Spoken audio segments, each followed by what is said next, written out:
Good afternoon, my name's Amber. I'm a flower farmer florist from Blooms on the Hill in Budgeree in Gippsland in Australia, and today I'm going to plant out some more Feverfew. Now I grew this the season just gone. It's now winter here, so there's not a lot happening, but I had it last season and it makes a fantastic filler. So it is a perennial, and I did start some more for this season because I wasn't sure how it was going to survive. Okay, so I'll show you what I've got. So this is my Feverfew here.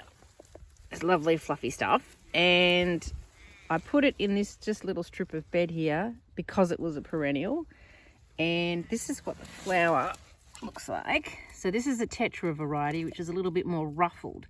There is the other variety, which I just assume is called Feverfew, and it doesn't have all these white ruffles. It's just got a little yellow center and the white petals, but not as many like this.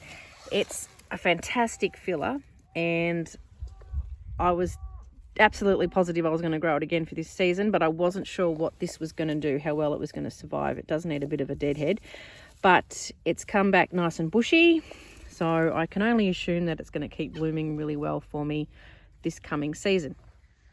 Now, I've decided this season I'm going to put my Feverfew in along here. See this bed? Now this is my orchard, and my chickens are in here. There's one of my Rhode Island red roosters.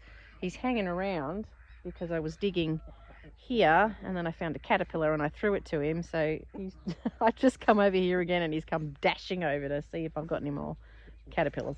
Anyway, last season I had, in this section, I had sweet peas planted all along here. This actually goes right down. So I had sweet peas along here, and I also had a little bit of larkspur just where all that dry stuff was. The reason being I didn't have any of that in my main flower patch was because I was just trying things out. Like the larkspur up here, I was just trying it and I was happy with it, so it's moved down to my main flower area for this season coming. But the Feverfew being a perennial, I'm thinking, well, it can come along here and be planted along the fence, and then it can just stay there. So, because there's not much along here. Hopefully the chickens won't eat it, but they really can't get their beaks through the wire. Right, so the greenhouse is looking like a bomb's gone off in here. It's really untidy at the moment, but I've got plenty of Feverfew to plant out.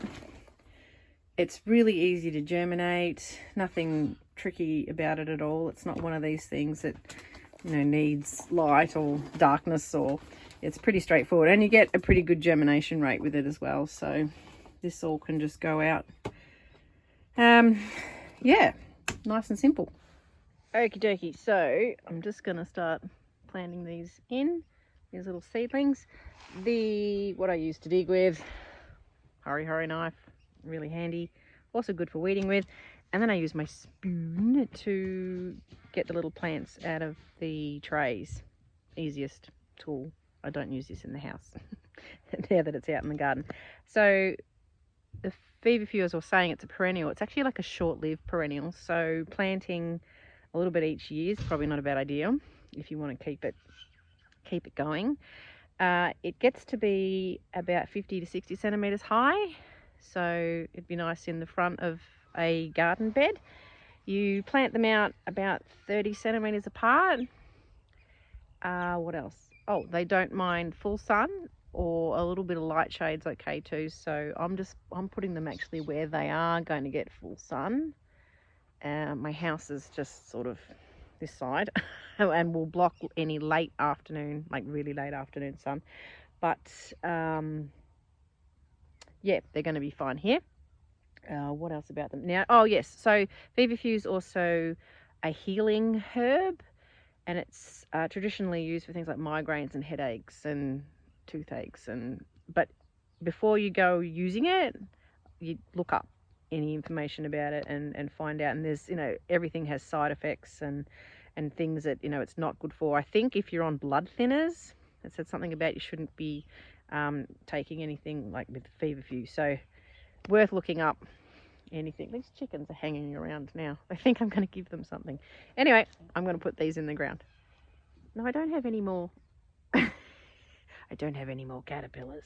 He's most upset. I'm doing quite well with my planting of the Feverfew, but I've also been I'm being watched by this rooster because I'm flicking worms and things at him as I find them, and I just came across a really big, here you go, there's another worm, a really big pile of baby earwigs, and I didn't realise that they live under the ground, which was disgusting. And then I just flicked all the dirt with the earwigs in it to him, and he's just gone crazy. He's standing there looking at me for more. He's really funny. Yes, dear. I'm getting there.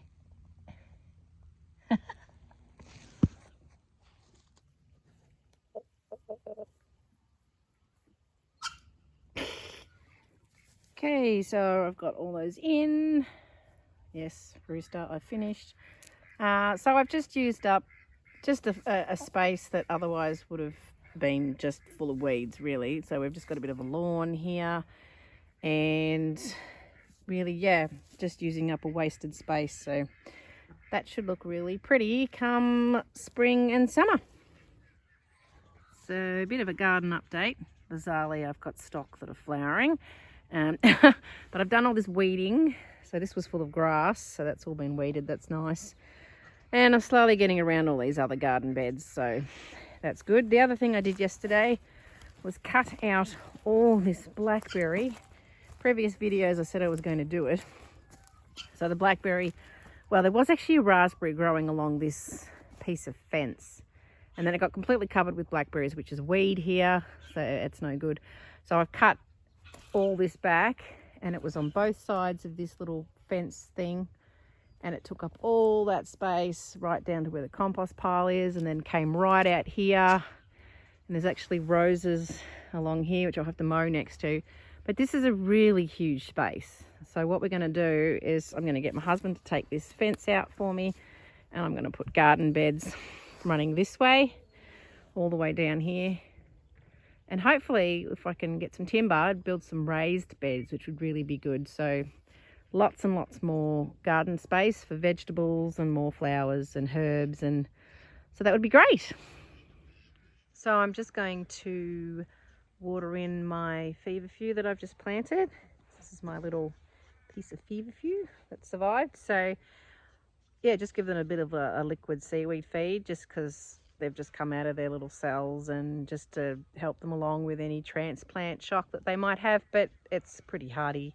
Last time I didn't have any problem with it. So I sowed those seeds late summer, early autumn, yeah, roughly around then. And well, it's now June. I probably normally would have planted them out in autumn, late autumn. It's now, we're nearly getting close to the middle month of winter, but it's just been really mild, so I've still been able to plant things out okay. So anyway, so try some Feverfew if you haven't. It makes a beautiful filler, and it's really easy, and you'll get really addicted to it. Thanks for watching. I hope you've learnt something. I'll catch up with you another time. Bye.